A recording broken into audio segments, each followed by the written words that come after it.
Israel's Prime Minister Benjamin Netanyahu's recent US visit made a lot of headlines. The highlight of this visit was his speech in the US Congress. He addressed a joint meeting of the parliament, attended by members of both houses. Joint meetings are called for specific purposes, such as when a foreign leader wants to present their views to Congress, the US President needs to deliver the annual speech, or to commemorate a significant event or achievement. This time, a joint meeting was called to provide a platform for the Prime Minister of Israel to present his views.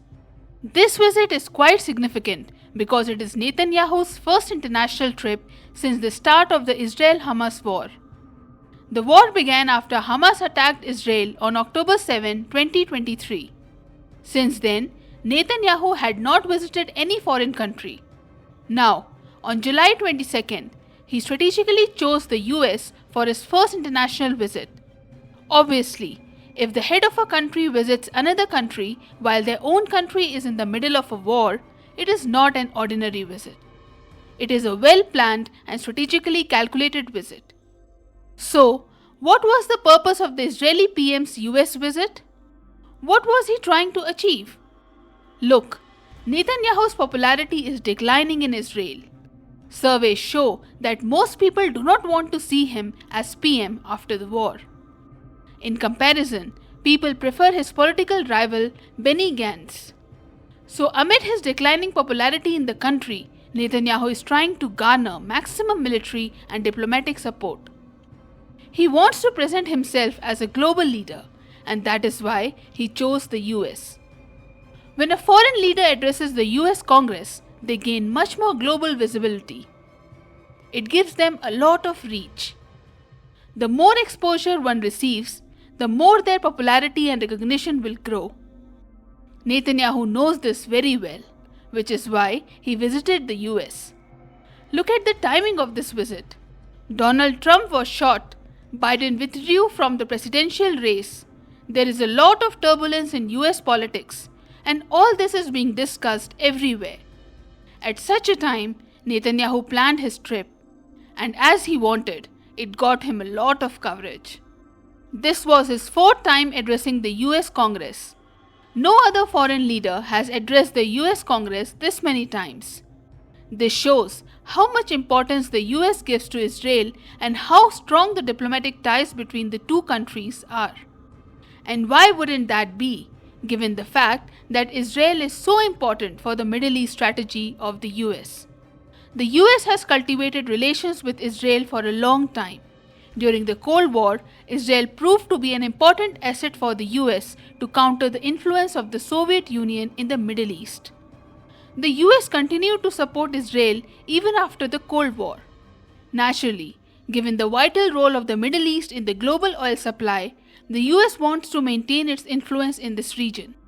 That is why the US has become the self-appointed security provider of the Middle East. Brokering peace between Egypt and Israel, controlling oil resources in Iraq, facilitating the Iran nuclear deal, preventing Houthi attacks in the Red Sea, be it Yemen, Syria, you will find US involvement everywhere.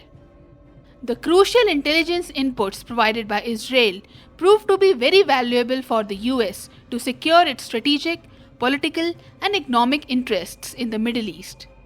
That is why Israel is so important for the US. Further, the pro-Israel lobby is very strong in the US. To give an example, when Barack Obama was president, he opposed the expansion of Israeli settlements in the West Bank. After this, Obama faced a lot of opposition from the pro-Israel lobby in the US. Domestically, a lot of pressure was put on him to change his stance. What ultimately happened?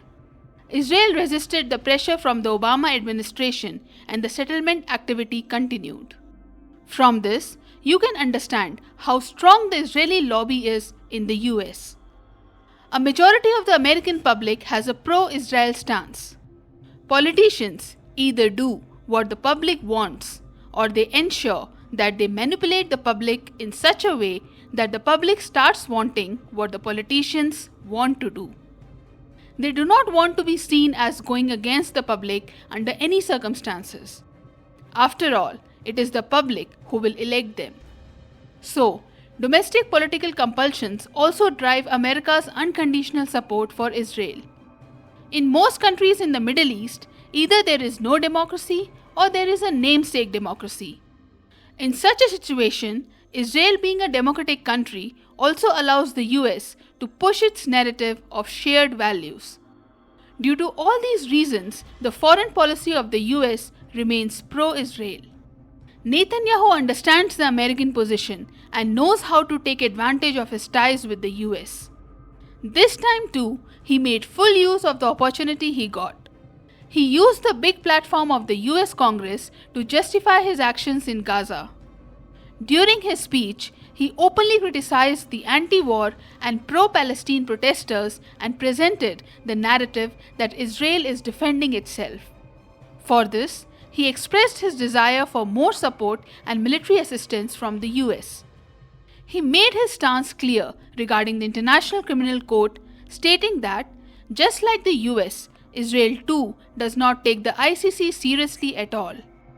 While the ICC is considering issuing an arrest warrant against Netanyahu for war crimes in the Gaza Strip, Netanyahu, standing on the US soil, made his intentions absolutely clear that he is not going to stop. Once again, he reiterated his goals to completely wipe out Hamas, bring back the hostages to Israel, and eventually demilitarize and de-radicalize Gaza. So, in this visit, Netanyahu got a chance to present his views before everyone and justify his actions on a popular global platform like the US Congress. Now he can claim that he has approval from the world's superpower.